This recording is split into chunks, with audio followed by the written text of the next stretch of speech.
What is happening, Post Shifters? Welcome back to another episode of the Post Shift Podcast. Of course, I'm your host, Shawn Soole.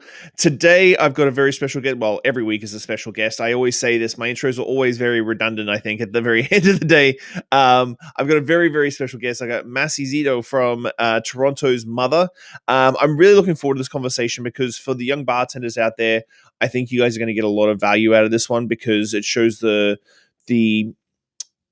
journey is taken for someone, especially like Massey, to go from bartender to owner, and then of course during COVID, and pivoting into how COVID should be doing. For some reason, it's not streaming to my Facebook account, but I'm going to fix that in 2 seconds.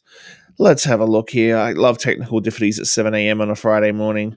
Obviously, Massey is busy as hell, so he is in Toronto. So I've had to get up extra early just for this man. So I'm very, very, very happy that let's say hello to Massey. Hey, how are you, buddy? Good morning. Hey, man. I made it. You did make it. You definitely made it. I'm on the podcast. You're on the podcast. Been following, man. You've done a great job. I love it. Well, thank you so much. I appreciate that. So let's kick it off. I've got a story. I was talking to you in the green room before we kicked it off. I've got a story that you didn't want to tell me, by the way. I'm not going to tell you. But I'm not going to tell you the story until we go live. Yeah, because we originally met 2018 at World Class Nationals. Correct. In Montreal. Well, yeah, Montreal. Yep. Or was it in Toronto? No, it was in Montreal. It was in Montreal. It was in Montreal. Semifinals were here. Finals were there. So that's when we first met. But let's take it back a little bit further. Like, when did you get in the industry? Where and when did you get in the industry? Rome. I was 14. So wow, very, very, very, very young. I was working for my mom business. My mom owns fish shops, or better, my grandfather owns fish shops. And I worked there summer times when I was 12, 13. And my grandfather one day told me, brother, you got to get out of this and go and work for someone else. There's not your mom, because this is not real life. And you better fucking learn what a new life is. And I did. And I went, a friend of mine just came to me and said, this summer I'm not going to work on this bar. He needs someone. And I went there and I fell in love for this job, for the social aspect of it. I was making cappuccinos in the morning and sometimes staying, they basically open on the second summer, they open the cocktail hour or the aperitivo style. Bear in mind, the bar was super busy. It was on Snakes Avenue. So Via dei Serpenti, which is next to the Colosseum, is actually the street that goes to the Colosseum. The area is the oldest area in Rome, called Rione Monti. Beautiful, beautiful part of the world. A lot of tourists. And after 3 summers that I was there, I met a guy called Mr. Griffin. And basically this guy brought me to Wales. And the journey started, man. And I was just 18. I actually celebrated my 10th birthday by myself, having a chicken wing in Wales. And that was just before Christmas, and the Christmas was another chicken wing after, working crazy hours. But more than anything, you discover yourself. And I always, everybody's got his own story. My story was to travel and to see the world and always work in hospitality. And why Wales? This guy was living there. He had it was like a blue blood. He was sharing actually the sausage dog from Prince Charles. So he went to school with Prince Charles. He was one of those family. He owns a lot of family. He told me, he was like, I can get you a job there without no problems. And I arrived there and I was clean dishes. Woo! What a job, man. So from, a good wealthy family, a few fish shops, to by yourself, no money, nothing, clean dishes. Best experience ever. You learn how to live, which is super important. You learn, from the very bottom. I'm a huge fan of, the process of grinding things. And I loved it. I love it still now, I love now what's happening. Obviously, I'm not happy about it. Yeah. But, that process of, and now what you do? You're on the bottom. You got to, you're going to stand up. You're going to go back. You're going to get better, or, you basically put your head down, and more you got your head down, and better you feel as a human, and better you become as a professional. So you're a ridiculously positive person. Just to like Oh, put a pin, stupid. to put a pin in this conversation right now. Like, how do you is that why you keep your positivity? Like, never wanting to, just being reminded of where you came from and never sort of wanting to go back to that point. Sort of always like waking up, and because that's how I sort of see it. Is that I grew up not very wealthy at all. Grew up in a 1-bedroom house with 4 brothers and a sister and mum and dad, that sort of thing. And so for me, like, my wife comes from a different sort of family. And for Yeah, me, it's always been, I never want to go back to those days. Like, those days were still fun. Like, as of a course. kid, you never know any different. But like, I never want to have my daughter and my wife ever want anything the way I did as a kid. And so is that where your positivity sort of is like grounded in? I really believe in evolution. And Mother, it's a place that is based on evolution. And evolution is something that, you got your starting point and you go on your journey. And sometimes you can get back on the starting point, but with a different mindset. When I moved to Canada, I was very happy in UK. I was running several bars at the same time. I just started my own company called Bark, which was an evolution of another company that started called the Underground Project. And we were basically doing live music in cocktail bars, getting a sponsor in and creating a cocktail list for the night and having some of the finest live underground musicians coming and play the night, and I had so much fun. We were making zero money, but at all, speaking about money here, you're speaking about ideas. You're speaking about making an event that maybe nobody will come. But after we've ended up to, running a festival for 2 years of 1,300 people. And again, the first year we made some money. The second year we didn't make so much money because we decided to do, let's do this. And we did so much stuff that was like, oh shit, we ran out of money, but it's okay. We had a great festival. Actually, it was amazing. So again, when you have this process of evolution, you always learn from your past experience, and that what really makes me happy about my life. And I always advise to everybody, find out who you are and just go to your journey, like, to believe in it. And if you do believe in it, I'm not saying that you're going to be successful and rich and everybody will come to you, but at least you will feel good with yourself. And I also have another huge thing, which is jiu-jitsu. Jiu-jitsu, I was blown away when I started jiu-jitsu because my first teacher in Manchester, man, this guy was fucking smiling every day. I'm like, why are you smiling every day? And he looked at me and was like, because I do what I love. That was his answer, simple Brazilian guy, great fighter. And I was like, man, how do I achieve that? And, and the jiu-jitsu is another grounding game that I'm starting, you love the process of it. And, you experience failure and you learn failure and you live with failure. And it's okay if you get better. So talking about Manchester, this is my story. Manchester. So this is my story. So in 2015 in Manchester, you were working at, what's it called? Science and Industry. No, other one. The Liars Club. Nope, the other one. Oh my God. You won the Funko competition. Yes, I was, yes, of course. I was a Funko national winner because I put salt inside my drink. Mind blowing.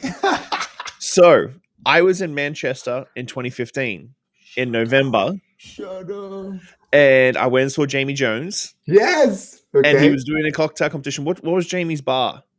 Jamie's was doing, I think he was doing consultancy at that time. It was something in Cane. So Cane and Grain. There we go, Cane and Grain. Perfect, so he was actually hosting the cocktail competition at Cane and Grain while I was in Manchester. And I wasn't there. November 25th, Manchester 2015 was when I was in Manchester. So we were like this close to have probably meeting up because of Jamie, like this close. And I probably actually went to one. I can't even remember the list of. We went to a lot of bars in Manchester. We were there with Aperol, so Aperol did a big junket trip over there for the Manchester United game, and we went to a ton. I do remember. I remember that. I remember people coming from Aperol, and you were part of it. Yeah, we didn't meet. No. And so that's my story. Like, because when I looked it up, I was like, he was in Manchester the exact same time I was. And so I was just like, this could be uncanny. So at that time, actually, I put myself in a very weird situation. I was too busy. Basically, I was opening a bar and I was working on that. I was running, Ken and Grain was one of the bars that I was running, and I was basically brand ambassador for this company, a head trainer, 7 bars. They went very quickly. And I had the luck to be with those guys when they had 2 bars, and we basically just escalate. In 3 years, they opened 5 bars. And I was very lucky to be there and see the process of how you do it. Which is, I think for a bartenders that it's a phenomenal way of understanding business. Sometimes, bartenders, us as a bartenders, we love drinks, and that's the art. Unfortunately and fortunately, because even that is fascinating, in my opinion, that's a lot of businesses going behind, because, you do make money and you do spend money. And if you don't understand this little equation, you can make the best drinks in the world, and your bar is not going to work. And I've seen it before, and I've seen also other people making not the best drinks in the world, but expanding like crazy. because they understood that the final goal, it's really do you want to open one bar and work in the same bar all your life, or you actually want to create a dynasty on the same bar itself? So that means that a lot of effort goes inside one specific bar, and the bar program obviously has to be super, super top. Or B, do you want to, create a chain, or you want to open 5, 6, 7 different concepts that, they tie together and they work perfectly, and consumers love it? Because that's another thing that sometimes we don't see it. Yeah. We think, 100%. And you know this very well, right? So you think that you are the best, and, consumers don't understand you. But unfortunately, that's not the real world. The real world is that they have to understand you, because your message has to be liked. Because if it's not liked, they're not going to come and spend money inside your venue, or, they're not going to talk about it. And this is all tics that you learn when you're working for a company that's expanding. That team of, okay, next place, it's called Crazy Pedro's, and it's pizza mezcal. And the logo, it's okay. But pizza mezcal, people fucking love pizza mezcal. Are you joking? So the place is packed every day, and you're like, oh, but those are the drinks on plastic cups. It's like, yeah, because we're opening until 5 a.m. and we're serving pizza mezcal until 5 a.m. And in UK, especially Manchester, you don't want to serve glass after 1 o'clock, because you know what's happening, right? There's a lot of breakages. So you want to go plastic. But at the same time, the drink is balanced, and, it's okay, but the concept works. And that's the beauty sometimes. So when did you make the move to Canada, and why? Why did you move to Canada, and when did that happen? Love, my wife. She was in we were like, I got to say, it was all my fault. I made a huge mistake on the last 6-8 months of Manchester, that I put myself in a situation that was too busy. So busy that, I didn't spend time with my family. Simple. A bit more with my daughter, because, between me and my wife, we were actually shifting who's looking after her, when, who's bringing. But basically, man, I was waking up every day at 6:30 and come back every night at 12:30, 1 o'clock, sleep 5 hours. Bear in mind, I had the best life ever. I loved it, but I was too busy, and I do this mistake very often. I'm trying to not do it anymore now that I'm a bit older. But when I was a kid, I loved this kind of stuff. I love being involved in things. And my wife didn't really like Manchester. Bear in mind, I live in Manchester, man. Manchester's my town. I'm a Manchester boy. If I would ever go back somewhere, I don't go back to Rome. I will go back to Manchester. Wow. And Manchester people know this. Oh, no, 100%. It's the only city that came back twice in my life. Wow. There's no other cities that will ever do that. I have my group of friends. I have my community there, and I'm a big lover of that city for reasons that nobody sometimes understands, because it's a great city. I know, but it rains 300 days a year. The weather's miserable, and it's a bit violent. I'd say the city could be a bit dangerous. But Gwen wasn't very happy, and she said she came here to do a photo shoot of a very good friend of mine's wedding, and it was all my fault, because I should have go. And I was like, look, you go. I have an event. I can't go. She came back. She's like, we're moving to Canada. I'm like, oh man, what do you mean we're moving? This is our sixth country.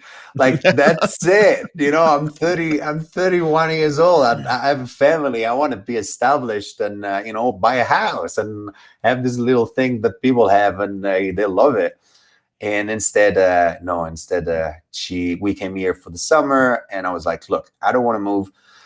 So you do your thing. If you get your visa, I'm following you. For the first time ever in my life, I followed someone, and she did everything in 3 months, and we left the year after.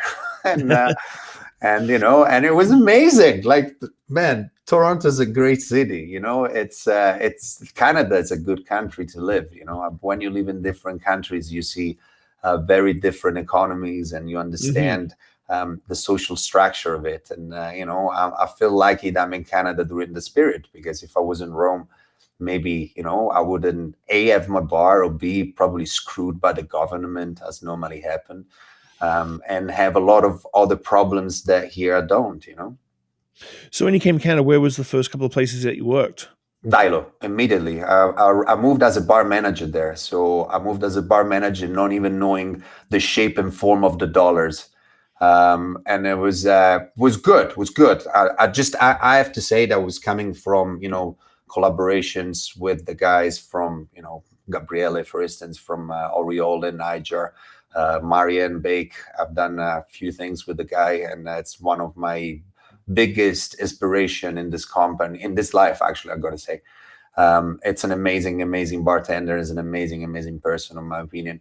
I was actually coming from the European finals of a gin brand, Copperhead, and actually that was the flight, was Belgium, Canada. And when I moved to Dilo, it's a restaurant, right? So the bar program was much different than a bar program that was executing in Manchester with Rhoda Vapors, labs, and all this kind of things. And it was hard. It was hard because it was not my job anymore. I was serving tables, which is, I love serving tables, but I'm also been really focused, really focused on drinks and drinks conception and creation of ingredients and distillation. I was a bit not too much into fermentation, but actually that was the reason why I really got into fermentation, because when I moved here, my lab was gone. My Vanessa V100 bookie was in Manchester, and we couldn't touch each other every day like we did for 4 years. So, what do I do, and how do I carry on evolving? See, same concept that goes back and back. And fermentation was the answer, man. It was it's been an amazing journey with fermentation. And from Dilo to bar chef as a bar manager again. Bar chef, obviously, super busy bar. What I love also about Canada, and this is very honestly from an European point of view, that in this country you have a good living being a bartender. In Europe, we don't have that, man. In Europe, you work as a bartender because you love what you do. Don't think about tips. Don't think about money. Don't think about, that's too much and too many hours. I'm working 40 hours a week. Oh, you work as much as you can. Like it's not part of, the mentality of, oh no, I'm working 30 hours a week and I got you $1,000 a week from tips. So I'm good. Like there, it's not good. It's a jangle. If it's not you, it's going to be someone else immediately. With Marian, for instance, I have the story with Marian, which is phenomenal. I ask him, it's like, how many people they ask you to come and stage? I was like, I don't know, around 200 a week. Okay. Just a couple. Okay, so I'm very lucky to be here and do this little staging because, it could be another 199 instead of me. But you understand the concept that to work with big guys, that's the rule. That's no other ways. And I always explain to my team and my staff, and, let's be very honest and with ourselves. If you don't want to be a mother and work hard as much as I do, you probably should go somewhere else. There's many, many bars, very simple. I don't like to, I'm not the kind of leader that shouts during service, that, they lead the shift with fear, which is, I just don't appreciate it. And also, I don't think it works that much, I much prefer philosophies. I much prefer, do you understand where you are? Do you understand why everybody's working hard? If you don't understand that, you're not in the right place. And, there's many other places around the world. Wolfpack mentality. Yeah. So with the fermentation journey, like for the people listening, I think fermentation, even in the macro of the food and beverage. So even I don't even think there's a lot of chefs out there that are truly like completely knowledgeable about fermentation, how it changes things. I think I'm on the other end of the spectrum. I like to play a lot with acids and stuff like that. Like Right. I like to see how acids play into different things. Nice. But can you give us a sort of definition of why fermentation was the draw for you, and Yes, and how are you applying it? Because then we'll get into Mother. absolutely. How are you applying it to cocktails in general? Because I looked at a couple of I looked at the cocktail menu, and there's some fantastic stuff, and I understood most of it, where it was going and how Yeah. you were doing it, why you were doing it. But really, let's break it down. Like why fermentation to start with? A new vocabulary. Because it's a volatile little bitch. Like Yes. fermentation in general, like The beauty, the everybody thinks real fermentation's beauty. really boxed in and like it's No, organized, but no, it's it is. The system has to be very organized, mhm. because you creating bacteria, and creating bacteria can be dangerous. It could explode. There's there's very different ideas behind. I would say the new vocabulary of transforming flavors. It's a beautiful thing that I found out through fermentation. Like a fermented strawberry, doesn't taste like a normal strawberry, and with that strawberry, you can make so many things out of it, which is insane. If you juice it, you have the juice, you have the pulp, and you can reutilize. Like the sustainable aspect of fermentation, it's phenomenal, and that makes me feel well as a person. So I got so into the stuff that it's just been a great journey. Bear in mind that I don't define myself a fermenter, a fermented connoisseur, like a fermentation connoisseur at all. I think I'm a very still, basic learner that also needs to run a business. So I would love to I like to run my business too. But it's important. It's important that dedicating a lot of time to fermentation. When you're working and the bar is open, I do dedicate a lot of time to fermentation. Now I do, but in the way that I got to save my business first, and after fermentation comes along for the product that we make. But yeah, so the answer is a new vocabulary. Transformation of flavors are insane. Like I found some techniques that they basically, I would say, not just kombucha or water kefir or ginger beer, but for instance, drying fermented stuff. You create a garnish out of it from something that it was otherwise thrown away, and you actually create a soft biscuit or fruit leather that it's funky and it's kind of complement the drink. So there's so many different aspects that it made me fall in love with the technique.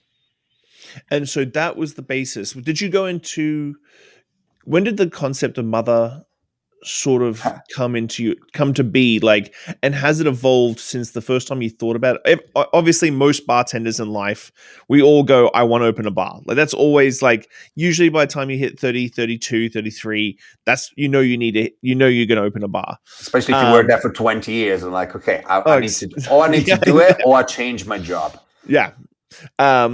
So when did the concept of Mother come about, and has it changed since the concept sort of poked into your head? No. It's the system is that the concept is the same. What it did, like the way they started, is actually for a very different reason. My first entry drinks at work class that we compete together was called Mother. And the reason is because if you do remember, they give you a drink that you couldn't use any homemade ingredients. And my concept was to get a drink in 3 different stages. So it's still, the concept of evolution of a drink that will go from commercial ingredient to totally homemade ingredient. And the idea was coming from, obviously, the evolution of the mothers, which is, sourdough, the starter is called the mother, vinegar is called the mother, kombucha is called the mother. Any concept of, growing from somewhere, it's called the mother. So having your little base on there. And the second was because I'm a huge fan of John Lennon, and actually I read that he was calling Mother Yoko Ono. And and it was so funny because my wife is older than me, and I love John Lennon and all this kind of thing. And sometimes I feel she's like kind of my mom. So I always go, I should maybe create this drink called Mother. And I think this is a good concept for the bar. I've been fermenting a lot, and I wrote Mother on a piece of paper. My wife, a week after, came out with a logo. So I was like, wow, what the fuck? She's not even a graphic designer. She's not. She's a photographer. You know, it's like, I love this. I think I have a bar, or at least I think I have a concept to start to do pop-ups, because I didn't want to open a bar. Like I'm like, of course, I did want to open a bar, but at the same time, you know, I love, again, the grinding process of opening a bar. So I'm new in Toronto. Nobody knows me. I'm competing because I love competing, and not because I want to put my name out there, because that's not the reason why I've been competing for 10 years. I compete because competition are challenges, and personal challenges is the best thing that people can have, because you just get better on things.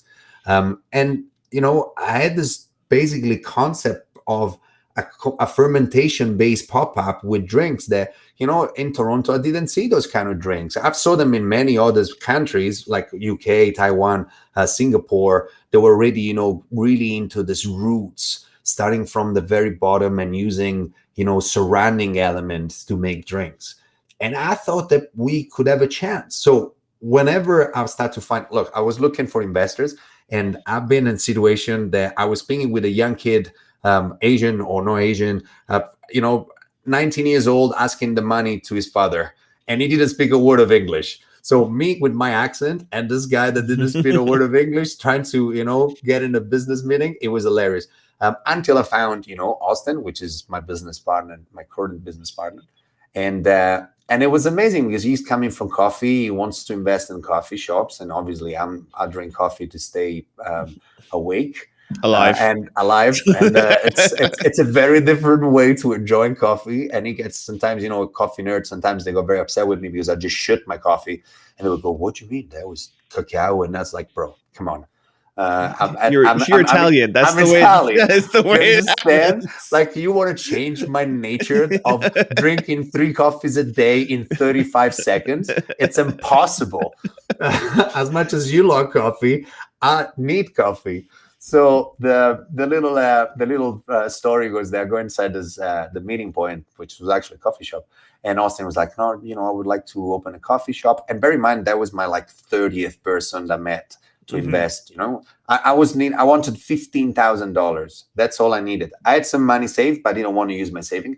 Also, I do believe that, you know, clever people always find investors on their ideas, just to have more background. You know, if you need some backup of cash, or so if you need to expand, for instance, you have the investor, and if they trust you, you can play big, you can think big, you know, and that was the beauty of it. So when I met Austin, he was like, "I want to open a coffee shop." I was like, "Oh man, what the fuck, I'm out. I'm not gonna do this. You know, I'm not gonna start speaking for another half an hour about my project and what I want to do." But I left him my little clippers that they're actually here, hang out somewhere, and he called me back. And he was like, "Man, I really love your concept." I was like, "Yeah, but I thought you would open a coffee shop." And he was like, "Do you want to go big? I want to open a bar." I was like, "Well, that's, everything changes." Yeah, let's talk about it and let's see what it is. So we basically came out with an agreement to do 3 pop-ups events, and after straight go to, you know, find the location, find a right place. The sides of it, the concept obviously was strong in my head, and it's still as strong in my head as you know, what we do next and how we execute things. It's sometimes I would say the last year has been a bit lonely because it's a very two-man job. You know, one is thinking and executing, the other is delivering. And you know, that's what I really miss. You know, this adrenaline of the team, the Friday, Saturday night. You know, Tell me about it. Exactly, those kind of things that, you know, men live for it, people live for it. And you know, not having that is like, you know, you can come up with a lot of good ideas, but still you yourself and, you know, your space. So it's different, but much different. But as I said, still very exciting. So I just want to go back to one thing, because I think there's a bit of a bit to sort of bring to the younger generation who are looking at probably opening up a bar. You said that Austin was your 30th person that you hit up. Now, obviously, like, it's funny because I had the same issues when I did Little Jumbo, because it didn't make sense to a lot of people. Like in 2013 in Victoria, they were still thinking of Cactus Club and Earls and Keg being like the pinnacle of food service. How many conversations where the blank faces on the other side of the table where you're like, "So And then, of course, you're way more flamboyant than I am. Like, Exactly. so Which is I not wanna a good open- thing. It's I not want a to good open. thing. Trust I me. want to open a bar, Yeah. all based around fermentation, and Yeah. and oh yeah, okay, so alcohol. Nope. I No. want to do non-alcoholic fermentation in all my drinks. 1 second. And they look at me like, but fermentation smells. Yeah. That was the first, like, you don't understand. Or many people go, beers? Like, Yep. it was insane. But, and this is for the young bartenders all around. Do you believe in things? You go for it. It doesn't matter. You prepare your speech. You know your speech. Like I was last time we were doing some business with another person. They just opened a kind of a ghost kitchen. Obviously, I'm not going to say names and anything, but this guy had to take his laptop to tell me what his concept was. And I was like, man, really? Like, it should be here. That's what your concept is. And you tell me, show me how much you believe in this. And this was one thing that, I believed, and I still do believe in, and in the bar concept of something, grow up like very different of what Toronto is or was kind of offering. And that was my point. So I was going there and say, look, I got this. Those are the drinks I have in mind. That's what I've been doing. That's who I am. Thanks God, I have 20 years of kind of experience, and I think I do have an okay CV. So, but some investor doesn't really care, and this is all the thing the young bartenders should get through. If people say no to you, there's million reasons why people should say no to you. Maybe they don't like you. Maybe there's no value. Maybe they don't want to open a cocktail bar because a good cocktail bar costs us a lot of money. Maybe they want to open a beer place, and because for them investing, it's not your passion. It's their passion of making money through the investment. So again, understand the part of when you looking for things, and don't get upset. Don't get upset if they say no, man. Because how many times you say no to things? How many times I need to say no to things? It's part of life, and you got to understand that can happen. If you obviously assume the third people say, "Oh no, man, I'm not going to invest in you." Oh man, my concept doesn't work. See, nobody likes what I do. I think I'm just going to carry on and working in this bar and that's you sleep because your dreams are gone. And I'm not that kind of person. So I'm always fight for things I want. Now I think I want to open a kombucha company, man. I'm going to be very honest. That's what I don't know how, when I got time, but that's what I'm thinking. I think there's a good market for health. We producing good kombuchas. We're learning a lot about, big batching and, all this kind of things, logistics. And again, maybe it's not like immediately, but I'm thinking of, and always the mind is always going. And that's one of the secrets. Maybe won't be, nothing is easy, like nothing. If you want to do it well, it's impossible. It's easy. So when did you officially open Mother? Mother's Day 2 years ago. Wow. Funny story. We're upstairs in my house, like here on the table. So constructions are done, blah, blah, blah, blah, blah, the date. And I just went, fuck, guys, it's Mother's Day. Like, it was not like planned, I promise you, on my own life. It was hilarious. Also because in Italy, Mother's Day is a totally different day. Yeah, in UK, same as, yeah.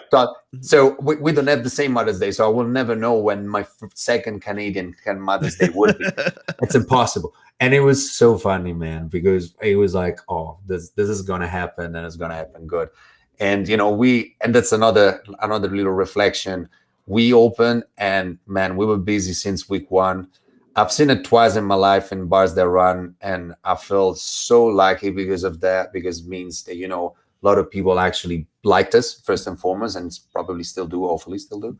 And second, consumers, they like the idea of the name, they like the idea. I was very into I don't really care about names because names are names.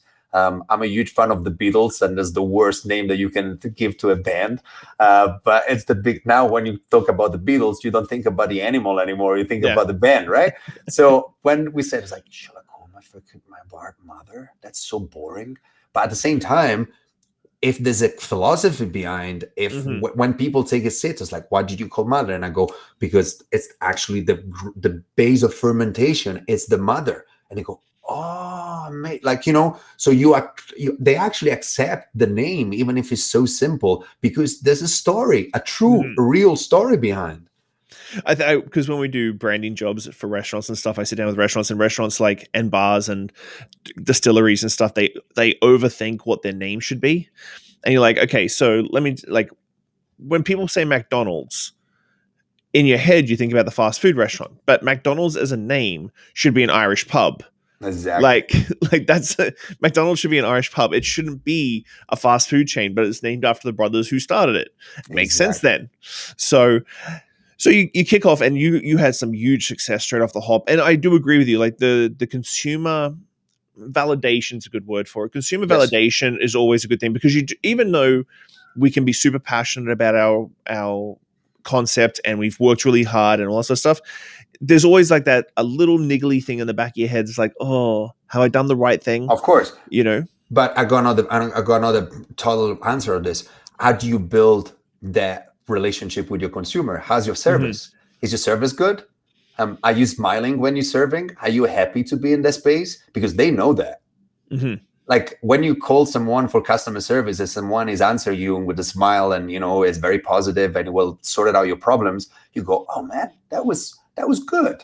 I will go back to this company. I will go back to this bank. I will go back. Like it's very important because people do business with people. So as much as your Instagram, as much as which is super important, man. I'm into it, and I totally agree that it's a way to grow your business. But you're doing hospitality service. So how's your service? Do you treat your customer that wants to come back? Because that's also super important on building, your success. Because this person, when we reopened last summer, man, I had people coming back 8 days in a row. Wow. With friends. Wow. That's awesome. That means that the guy cares. Or people give us $100 tips for no reason. It's like, oh man, you can't close. It's still now like, we do around 100 cocktails and bottles a week. Wow. Oh man, it's amazing. Like, one thing that I learned about this pandemic, Shawn, and this is something, appreciation for people that really support your business, because without them, I will never, ever be here talking about Mother. I will actually come here and talk to you, maybe still with a positive attitude, but how Mother felt. And now we had to close during pandemic and what I'm going to do next, because next is better than the past, but at the same time, without those people, we will never do it. And we build those relationship, even texting how to make bread. I've been talking with so many people that they buy our starters and just text them, say, how's your bread doing? Do this. Because, man, those guys are buying bread for me. Like a bartender, they sell sourdough starters. It's not normal.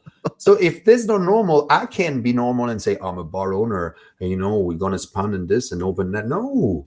You just work with the people, because the sense of community, especially in the last year, it should be huge. Because we've been through a lot of shit. That's a perfect segue. So you opened in May 2019, and then obviously March 2020 rolls around. 2 months, 2 and a bit months before your first year anniversary, and everything across Canada gets shut down. What was your first reaction? Obviously, fuck. Obviously, fuck. The first No. I'm not gonna close.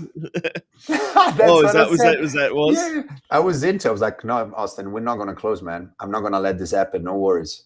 I'm gonna fight with all my powers and not closing this bar, because this bar cannot close. Well done, Massi. We closed. we did close. No, the first reaction was, all right, what we do next? And actually that came a week before. That we, me being Italian, Austin being Chinese, we knew what was going to happen eventually, because my mom was calling me and say, oh, "Fuck, man, this is a war. We're closing everything." Actually, she never closed because she's essential food, so actually she got really busy. And in China everything was closed, and it was like, right, so what we do? And I was like, immediately, okay, we do Mother Underground Bakery. That's a great stuff, man. That's a great. It was like, yeah, for you, but it's not gonna work because you're not a bakery, and there's only one person, me, doing very average bread, because I just started doing bread. So nobody will buy your bread, and you will basically die. And thanks God, we have one of my best friends, which is Jeff Edwards from Russian Food Lab. which is actually my first guest on my podcast called Born to Ferment. And, the guy was, man, nobody can do shopping. I think we should do a grocery store. And I was like, you're a genius. I'm an idiot. Let's do it. And we done it, and it was amazing. It went viral. We did 550 boxes the first 5 weeks. Wow. Lots of B2B, man. Lots of B2B brands. I contacted all of them. I was like, do you want to support? Get 30 boxes. You want to support 30 boxes? That's another very important thing. And this is another thing for very young bartenders. Like, don't see the brands as, they're going to brand your brand. Because if your brand is big enough and you have a soul, they're not going to do it. They're just going to work with you and making your brand better. And you're going to create ideas that they can't create because they're your own ideas. Like, I'm constantly working with brands that another, huge thanks is to those guys. Because without those guys, all my labels, all my bottles, most of the stock, most of the, renting the room for shooting and stuff, it won't have happened. We're talking about like $50,000, like it's not a joke. It's things that people should look after. Again, build your relationship. Did you ever have a time during COVID, and I'm sure everybody did, but as a super positive guy, that you sort of took a breath and was just like, I'm not sure we're going to get through this? Or was that just that pure survival instinct kicking in? You're like, no, sure.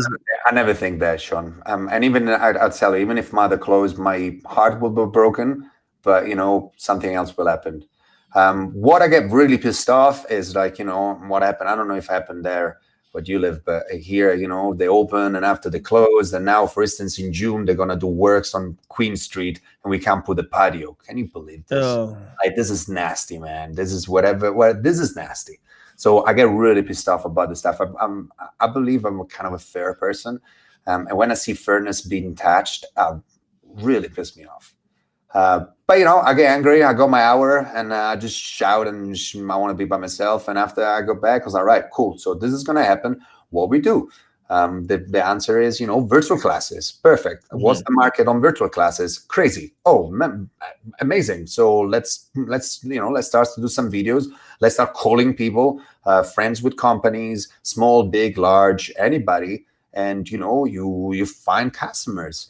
Like, one thing that we should really understand, and this is for any bartender or bar owner, our business has changed. We're not serving people anymore. So you do need to do something. You gotta adapt, and you gotta adapt well. And if you want to survive, how do you connect with your clientele digitally, basically? Yes, or exactly. Or through phone calls, or as you said, text messages. How do you contact your clientele and still have that connection without ever seeing them face to face? Exactly. And to be honest, sometimes even to those people that you saw face to face, they like you.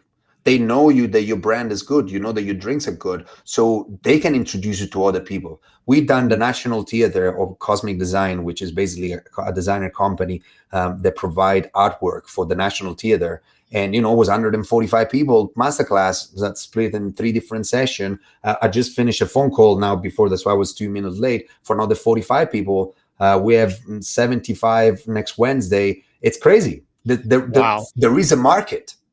Because people cannot go out. And companies, they still have budget. And bear in mind that the budgeting for traveling is gone for big companies.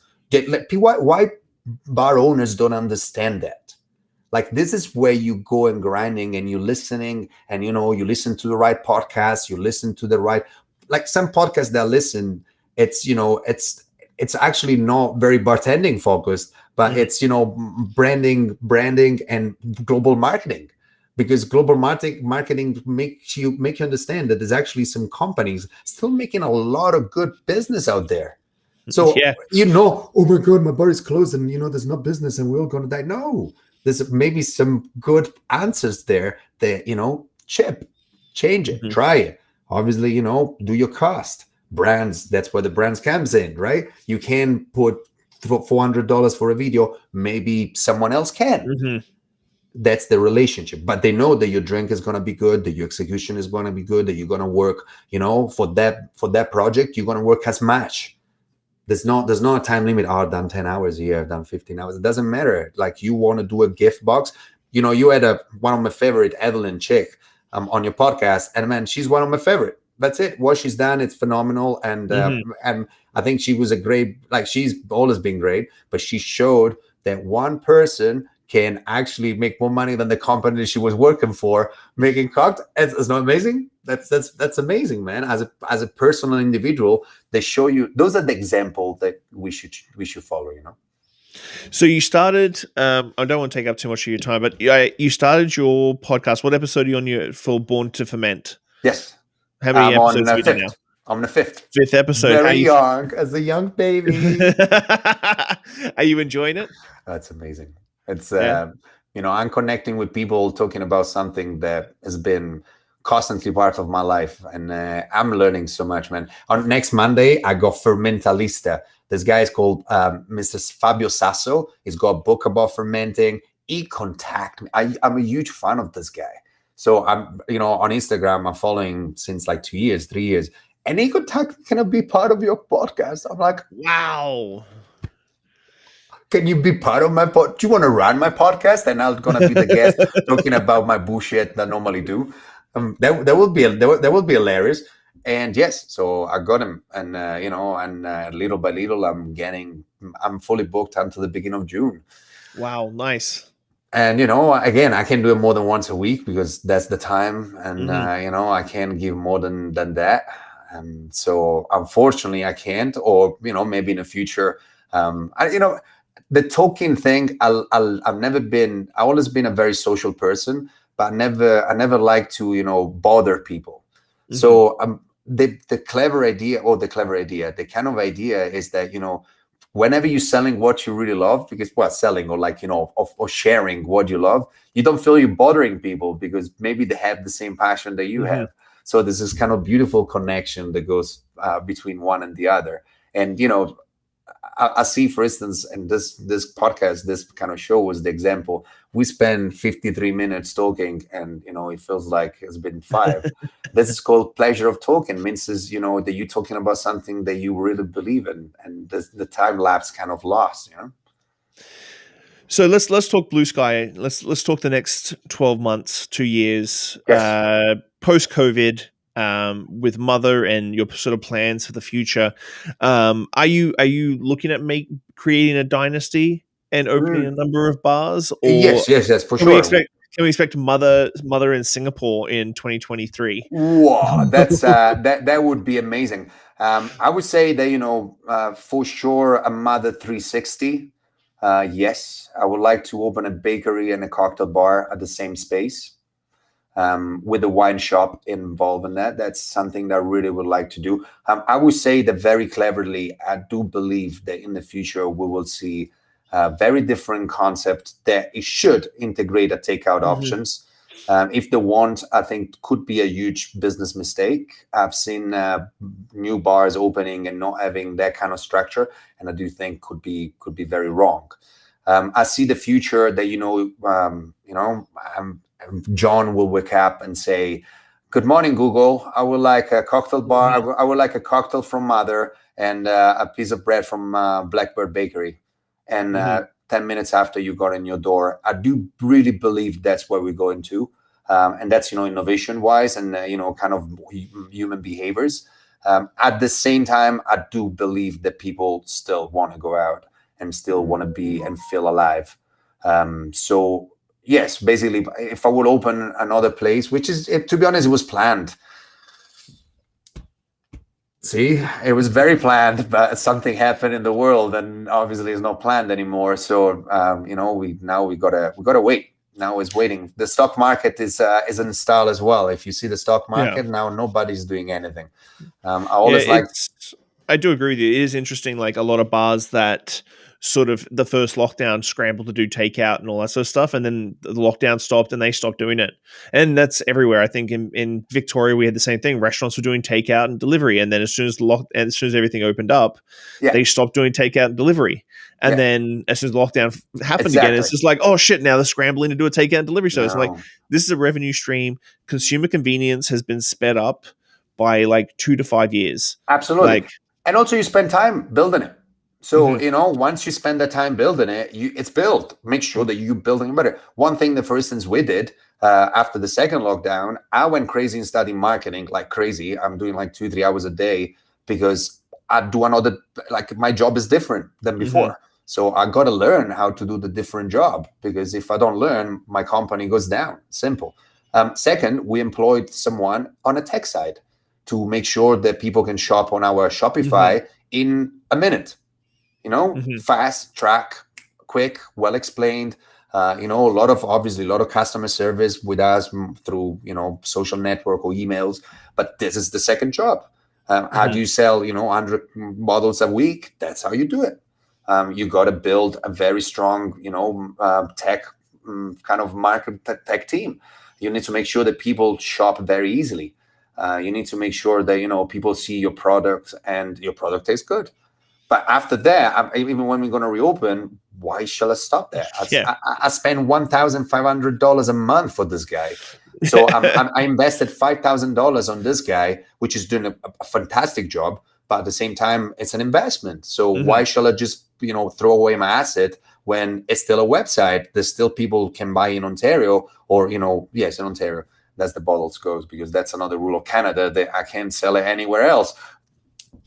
We're all different Amazing. countries. We're all different countries. Amazing, man. Yeah. Great, great. For an Italian, this is crazy. Yeah. Because, an Italian was go, what do you mean, man? Just put inside a boat illegally and just send it whatever it is. I was like, Yeah. no, in this country, man. It doesn't work that way. Like, oh, shit. I knew it. Massey, I want to say thank you so much for your time, man. This is really a really good pleasure. And actually, it's insightful in a different way when you started really talking about how from starting your bar up, which I think I think we don't tell the story about investing and like investors and dealing with that sort of stuff. Usually we only talk about the bad side of it. Yep. When the shit hits the fan and everybody falls out. But I think a lot of bartenders just haven't got that A to B on how to go from bartending or bar managing or being a general manager to being an owner operator. And so that A to B is always interesting. But man, this has been a fantastic chat. I really, really appreciate your time. And Thank you. I'm glad that I got a chance, because you've been bugging me made forever it. to be on the podcast. I made it.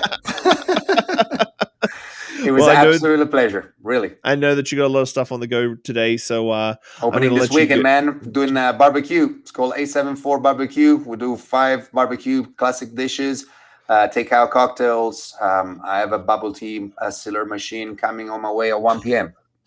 Okay. Let's make some bubble teas. Well, let's make some bubble teas. Hey, my friend, I'll chat to you very soon. It was a pleasure. Ciao.